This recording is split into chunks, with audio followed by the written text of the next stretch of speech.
नाम बदल के विलियम, विल्सन या डोनाल्ड रख ले। तुझसे बातों में तो कोई जीत नहीं सकता। अब आया ना ऊंट पहाड़ के नीचे। अरे तू जब से आफ्टरनून सेशन में शिफ्ट हुआ है दिखता ही नहीं है। तू भी कहाँ मिलता है। हाँ भाई, अब अंग्रेजी विभाग के प्रमुख को हम जैसे हिंदी के सामान्य अध्यापक से मिलने का समय कब प्राप्त होगा। अच्छा, तू मुझे बता, तू हिंदी सेक्शन का प्रोफेसर है कि ड्रामा सेक्शन का? कितना नाटक करता है। और बता, कैसे चल रहा है तेरा काम? वैसे ही जैसे हर सेमेस्टर में चलता है। अरे हाँ, मैंने सुना है कि इस बार की बैच काफी अच्छी आई है। किसने बताया तुझे? Don't believe in rumours. देख, अपने यहाँ कोई भी बैच कभी भी एक्स्ट्रा ऑर्डिनरी हो ही नहीं सकती। अरे ये तो मैंने मान लिया है, cause I don't believe in myths. अरे ये क्या बात हुई? तू तो सीधे सीधे सामान्यकरण कर रहा है। ना, मैं फैक्ट्स बता रहा हूँ। देख, अपने यहाँ अगर बच्चों को स्पेलिंग्स भी लिखने को बोलो ना तो नहीं लिख पाते हैं, और उन बच्चों से हम उम्मीद रखते हैं कि वो अच्छे मार्क्स लाएंगे और ये अपने भारत के सुपुत्र अपना भारत का नाम रोशन करेंगे, गर्व से ऊंचा करेंगे। यार लक्ष्मी, हमारे बच्चे ठीक से अंग्रेजी के शब्द नहीं बना पा रहे हैं, इसमें क्या सिर्फ उनका दोष है या हम उन्हें ढंग की शिक्षा देने में नाकामयाब हो रहे हैं? What do you mean? यार मेरा मतलब, हमारे बच्चे बाहर की स्पर्धाओं का सामना नहीं कर पा रहे हैं क्योंकि हमने कभी उन्हें ढंग की शिक्षा दी ही नहीं। अब तू हमारी मातृभाषा को ही ले ले। हाँ, हम हमारी भाषा बचपन से हमारे माता पिता से सुनते आ रहे हैं। ठीक ठीक है, सुनकर उसके ध्वनि से परिचित होते हैं और फिर शब्द सीखते हैं। हाँ, सही है। सही है, और फिर उस शब्द को बोलने की कोशिश करते हैं, है ना? अब धीरे धीरे शब्द समूह और फिर वाक्य बोलने लगते हैं और फिर जाके व्याकरण सीखते हैं। हिंदी हम ऐसे सीखते हैं भाई, जिस भाषा को ना हमने कभी सुना है ना देखा है, उस अंग्रेजी भाषा को सीखने के लिए उसका व्याकरण हमारे मत्थे मार दिया जाता है, बिना उसके ध्वनि को सुने, उसके शब्दों को सुने या अर्थों को समझे। यार अचानक किसी इंसान को अंधेरे में से रोशनी में लेके जाओगे तो उसकी आंखें तो चौंधिया जाएगी ना। यार इसमें कोई लॉजिक नहीं है, मतलब हमने तो ऐसे ही सीखा है ना। फिर अरे इतिहास को पीछे छोड़ दो लक्ष्मी।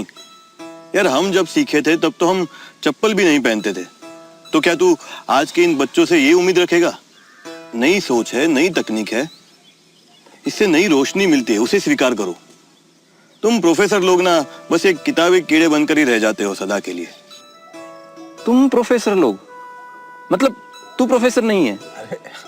कहना क्या चाहता है तू कि अब अंग्रेजी ऐसी सिखाई जाए कि पहले सुनो, फिर बोलो और फिर पढ़ो, तो सारे लोग शेक्सपियर बन जाएंगे और अपने भारत का नाम गर्व से ऊंचा कर देंगे? शायद नहीं, क्योंकि एक भाषा के अध्ययन के साथ साथ उन्हें जिंदगी के कुछ बुनियादी कौशल भी सीखने होंगे, जैसे संवाद कौशल, नेतृत्व गुण, जिनसे उनका व्यक्तित्व उभर के सामने आएगा। तुम कभी लोग हमेशा सपनों की दुनिया में जीते हो क्या? देख, यहाँ के बच्चों में ना वो पैशन है ना वो सीखने का जज्बा। जज्बा बनाया जा सकता है लक्ष्मी, बस आदमी ने अच्छा अध्यापक होने की दिल में ठान लेनी चाहिए। अच्छा, तो तू मुझे अब ताने मार रहा है। चल मेरा छोड़, तू तो अच्छा अध्यापक है ना। मैंने सुना है कि जिनका हिंदी स्पेशल नहीं है वो बच्चे भी तुम्हारे क्लास में आके पढ़ते हैं।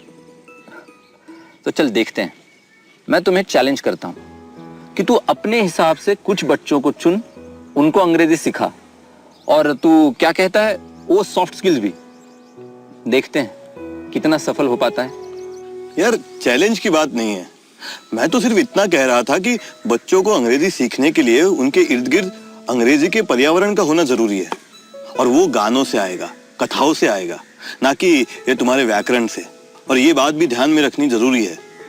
इसीलिए तो इतने साल हो गए तुम्हारी मेथड से बच्चों को स्पेलिंग आते हैं, ग्रामर आता है, लेकिन अंग्रेजी नहीं आती। बस इतना ही। डर गए मेरे देसी गाय के बछड़े?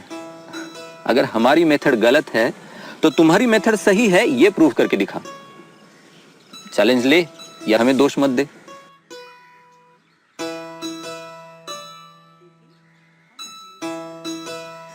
ठीक है, मैं ये चुनौती स्वीकार करता हूं। शाबाश, पर शर्त क्या होगी? तू बता।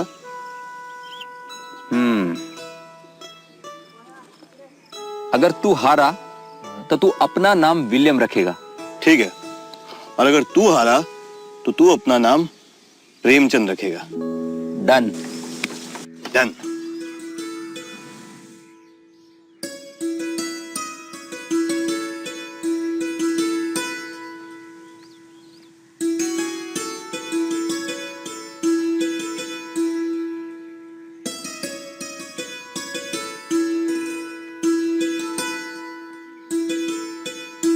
अरे कैसे है राम प्रसाद भैया?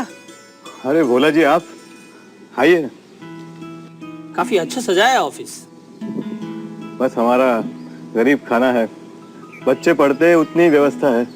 वैसे ज्यादा सजावट भी जरूरत नहीं। कुछ लोग तो घर ऐसे सजाते हैं जैसे सातों जन्म तक यहीं रहना है, लेकिन आप उनमें से नहीं हो। जी शुक्रिया। पानी पियेंगे आप? हाँ, पानी तो चाहिए भैया। और पानी का ग्लास है, जरा भर के लाइएगा, क्योंकि पानी की जरूरत शायद आपको पड़े। क्या मतलब? मैं कुछ समझा नहीं। इसमें समझने वाली क्या बात है? आप पढ़े लिखे है ना? ये लीजिए, पन्ना पन्ना पढ़ लीजिए, सब समझ जाइएगा।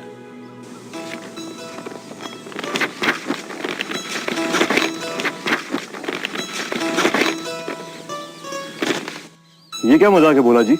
मजाक? भैया मजाक हमने नहीं, आपके फादर ने किया है 20 साल पहले। बेटा राम प्रसाद, तुम्हारे इस गांव में है ही कौन?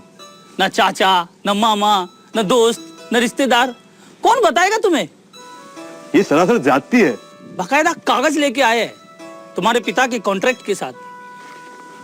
लेकिन लेकिन वेकिन कुछ नहीं, ये कागज मेरे वकील के पास था।